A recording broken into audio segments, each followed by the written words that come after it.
divide. The haves and the have-nots. Those that have actually gotten on top of it, gotten ahead of it, those that are struggling. It's those communities, you as customers, us and our partners that we're the most invested in because we want everybody getting across it. So the real question I would have to ask is, where are you? And more importantly, I want to talk about where do we go from here. I'm a big fan of controlling what you can control, taking advantage and owning it, and not letting it be defined for you, but you define it. This puts us both on the charter and on the path of making sure that we design the future together. It means that we're going to make our impact in our careers. And remember, in 2018 at Cisco Live Cancun, we took a stand and said we are going to build that electronic digital future starting now. Part of what I've been really proud about Cisco and being an employee here is that you've always told us what you've needed. And this is not our first transition. In fact, it's about our 9th. And the way that we've done it has changed. It used to be one-on-one conversations. Now it's about joint development. We actually have things like the world of solutions that show you what actually works. And most importantly, you need to realize that it's part of our relentless pursuit. Our relentless pursuit is designing the future. Cisco has been known about seeing market transitions. It's one of the things we've talked about proudly for 34 years. We end up seeing what's going to happen next, working with you helping us, and then we build it. It allows you to put yourself back in control. And by the way, now it's about making it even easier. I want to take you down a little bit of history. In 1993, nobody knew what switching was. So we bought and built companies to build switching, and we're still reinventing switching this year. In 1999, just 9 years ago, that was the beginning of voice over IP. Some of you haven't even been in the industry 9 years yet. Some of you don't remember that there were and was a time that voice over IP phones didn't exist. 2006, we built telepresence. 2008, we designed unified communications. 2009, we built computing and unified computing in the data center. 2012, we started talking about the Internet of Things and the Internet of Everything. 2016, just 2 years ago, we talked about integrated security. In 2017, just the beginning of last year, was digital network architecture. We've seen these happen together, which means this one is one we can design and control.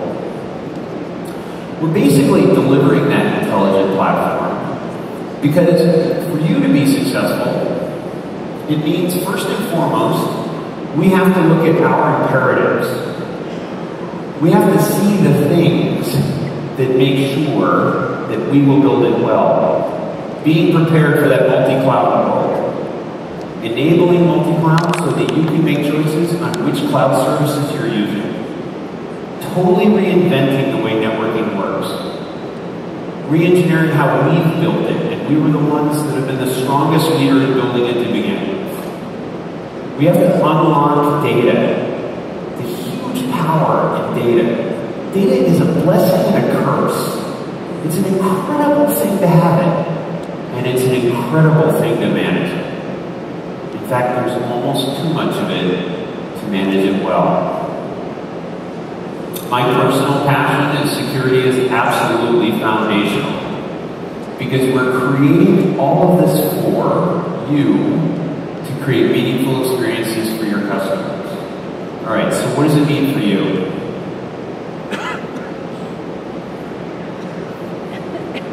Well, we've essentially built into our world a set of meaningful experiences that can be demonstrated. And part of the reason we tell these stories every single time we're here is because we want to show you what it means to have customers of ours, such as some of you, actually experience it.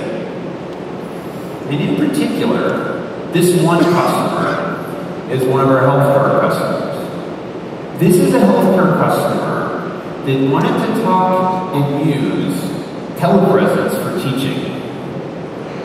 So, Universidade Federal de Ponta Rosa, Brazil, said we're using telepresence to live stream medical procedures into a classroom.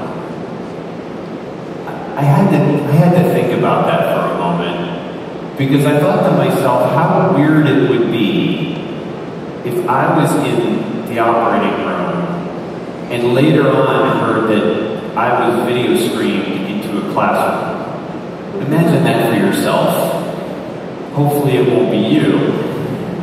But the students get to see surgery performed in real time, but not be in the actual operating room. They've done 12 video procedures to date. And the students, of course, are learning as a result. They get to see it for real, that hands-on experience. It's helped the physicians improve the experience. It's helped the students learn faster what the procedures were. It's increased the number of people that can participate in the surgery virtually. And it was a partner that actually did it for us, Inteltech, who was key to deliver this. Now let's switch gears a little bit to something that may land more around Cancun. I was just here a short while ago, in October. And this is the port of Rotterdam over in the Netherlands. Now, why is that connected to Cancun? Because Cancun has a considerable amount of ship traffic. 140,000 ships go through Rotterdam each year in as little as 3 feet of water below the ship. Now, how are they at all possible can they pull that off? Well, number one, they have some of the most sophisticated weather modeling and local information in that port that exists today. In fact, their next version of this is called Digital Dolphins. The second is, they know they're the gateway to Europe. Aside from Singapore, they are the largest shipping port in the world. Now, every country has some sort of version of this story if they have water access ways. They have shipping. Well over 87% of all goods and services worldwide get on a ship at some point. And so, at a very basic level, something that every country who has a shipping port can appreciate is what they're now aiming to do next, which is have autonomous shipping vehicles going in and out of the port of Rotterdam by 2025. That's 7 years from now, or as we now know, Cisco Live numbers. Autonomous ships. Imagine that in Cancun. Imagine that in the coastal countries in LATAM or in South America. This is a multi-nation phenomenon. And they've done it through data, a multi-cloud world, 300 different companies working at the port simultaneously, and a network. Now here's the other part of the little detail I didn't mention to you yet, which is they're doing this because every hour that they can save of a ship at a port is $80,000 US. So it's very clearly about economics. It's very clearly about being the future. Now, being in Silicon Valley, we see the autonomous vehicles driving around quite a bit. They're relatively small. Imagine ships now doing this. Now Now, going locally, one of the more interesting ways to modernize federal government. So the Senate of the Republic of Mexico here actually did a wireless infrastructure so that the senators can connect with their own citizens, can review the legislation electronically, can vote on the legislation electronically, using 200 wireless access points in the Senate building. As you might imagine, this has to be done very securely. Otherwise, we might get different legislation than was expected. It's the first of its kind in LATAM, right here. Digital government doing it digitally secure. Now that was co-creating. This was co-creating. This is where our customer of ours, some of you, and us work together. But there's another way that this digital world changes.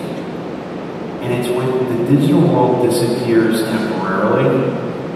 And this is where Cisco makes another kind of difference together. This is where Cisco shows up in a time of need. And this is a team I know really well. If you can do me a favor, please roll the video.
I heard Puerto Rico earlier. Where are you?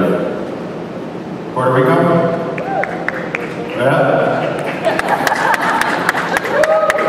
This isn't over yet, but it's good to see. It's still difficult for me to see. The Tech Ops team that was the first in the communications restoration group is a group that I helped lead. And Cisco and NetHope has cooperated in order to help continue to restore Puerto Rico, restore connectivity to families, restore something as simple as a text that says, "Are you okay?" But it's not over. So never ever forget that these things take time. Just because it doesn't make the news doesn't mean everything is okay. We are still there, and we are still building, and we are still restoring. Security is foundational to all of this. It always has been. We haven't necessarily called it that, because we typically think of security as just being in the background somewhere. We think of that resiliency being available all the time. Well, that's illusionary. It's not always there. Right now, breaches are costing about $4 million US each time it happens. The Poneman study just released earlier this year says that it takes most businesses over 190 days to notice they've been breached. This has to change. And oftentimes I get asked, how is it that Cisco thought about security? And while we've evolved all the way along the course of time, one of the things I hope you take away today is that we don't think of it as separate. We think of these things as integral to our own success. And it looks a little bit like this. There are 3 steps that we personally and deeply believe have to be done. The first is that we integrate security into everything we do. And we believe all of you should too. This means executive leadership's minds. This means building products with security in mind. This means delivering service to you with security controls in place. And this means building systems that have security designed in all the time. The second thing is, we believe that you have to prepare. You have to prepare because something will go wrong. It's inevitable. The preparation has to be done long before it actually does go wrong. And the third is all about this notion of measure. So, let me focus on integrate for a second. Most of the time, security people that started in their role early were told that they just need to be over there and go away. It was considered something else. It was considered something that would slow things down. It was considered something that wasn't necessary yet. Now it's as foundational and as required as anything ever has. So when I say it can't stand alone, what I mean is the national strategy of a country and the corporate strategy of you has to have this as a part of it. Just integrate it as if it's a part of the entire thing. How are you going to make profit? How are you going to be secure? These are not different questions. When I talk about prepare, being prepared for something when it goes wrong is all about prepping through experience and training. And that's why, by the way, Guillermo, as our CIO, and I are inseparable. And both of us are inseparable from Karen and Jordy and all the other leadership in our company, because we all have to be ready. When a security event happens, every one of us will have a piece of that. It won't be only mine. Karen's worried about the marketing and discussion of the brand and how we communicate to our customers, including you. Guillermo's making sure to restore services. My team's identifying what's going on. The press team, the engineering team, and you are a part of this. Part of that, by the way, is the reason I was so passionate coming back to Cisco in 2002. I thought we could do something in security that no other company could do, and it turns out that was right. We have the world's largest security, telemetry, and effective techniques that has ever been built in history, and I am gosh darn proud of what we have done over the last 16 years. But let me get on to measuring, because I know you're going to be asking me, well, what proof do you have that you actually know what you're doing, John? Fair point. Measuring is not something security has typically been asked. In fact, the only measure used to be, are you breached or not? That was the only question I was ever asked. And if you made it through and didn't get breached this quarter, you had your metric. It's not really true. How many computers do you see in your network? Jordy brought that up this morning, or this in his introduction, rather, excuse me. How many systems and how fast do you react? How much is your patching taking? how fast can you fix it, how much visibility, how much control. These risks, the controls, and the integrated efficacy are all about what these three simple steps mean. It's integrate, it's prepare, and it's absolutely measure the results. All right, so let's talk about how we're driving the success for you.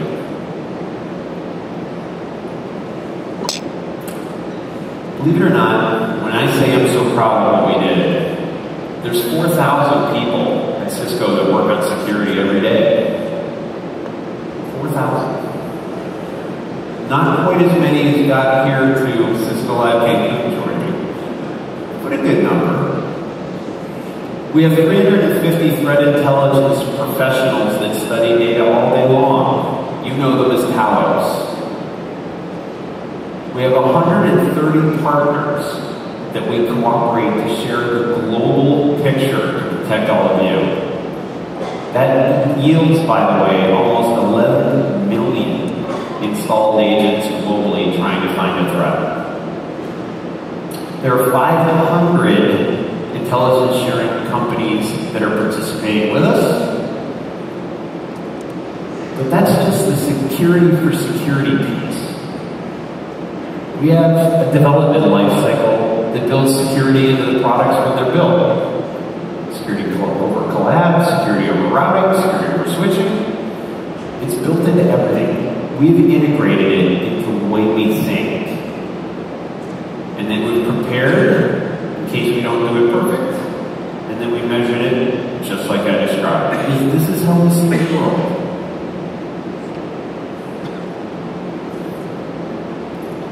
What I was observing not too long ago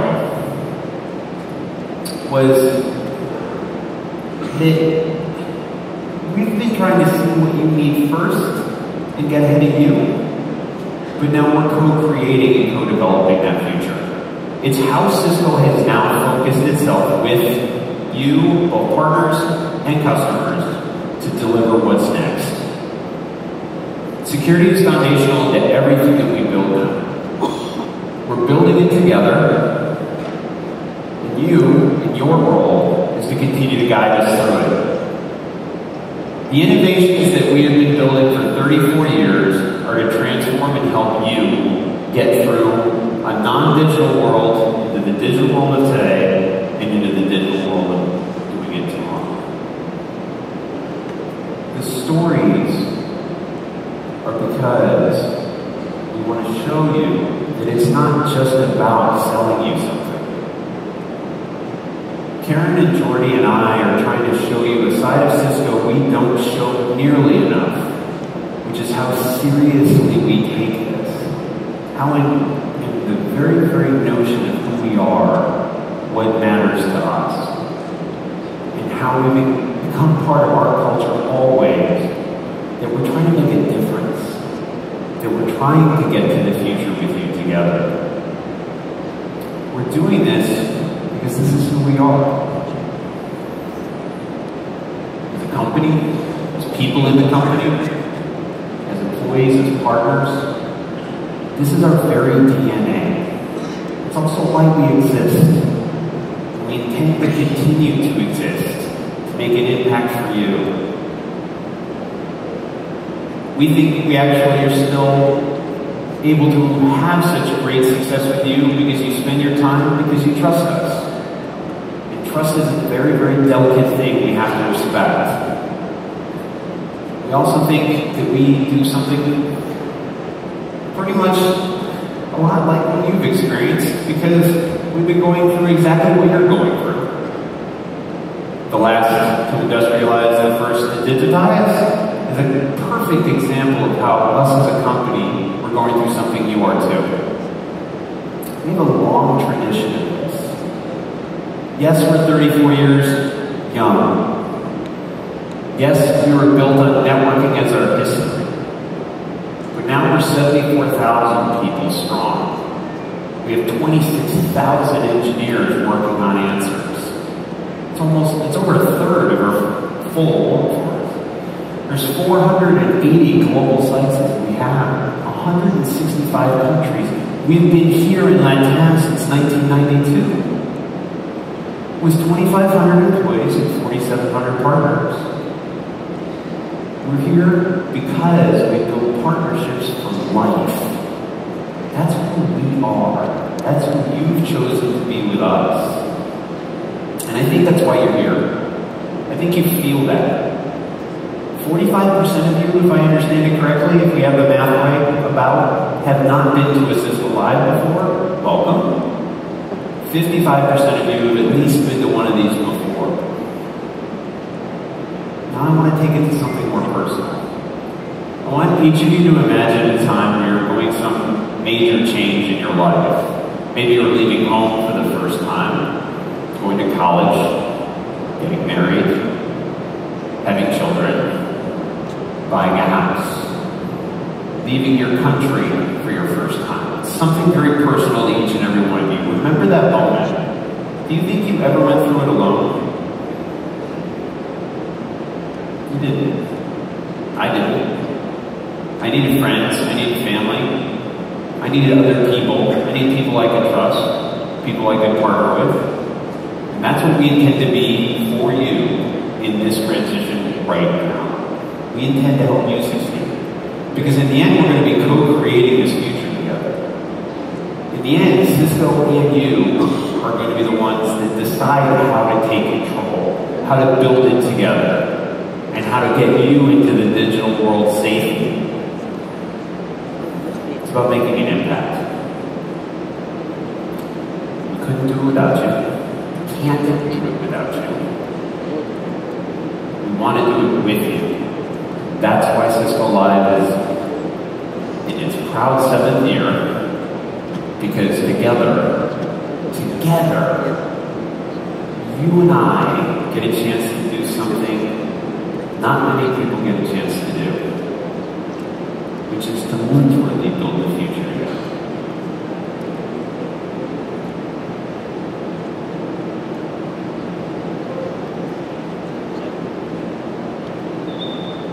$5,500 attendees went up to 6,000 in just the last week. 45% of you have not been here. Welcome for the first time. For those of you returning, thank you for coming back and spending time with us. 56 countries are represented in some way, shape, or form here. And this is not the end. This is only the beginning. On behalf of Cisco CEO Chuck Robbins, the entire executive leadership team, the entire staff of Cisco Systems itself, the sponsors, the partners, and our staff, welcome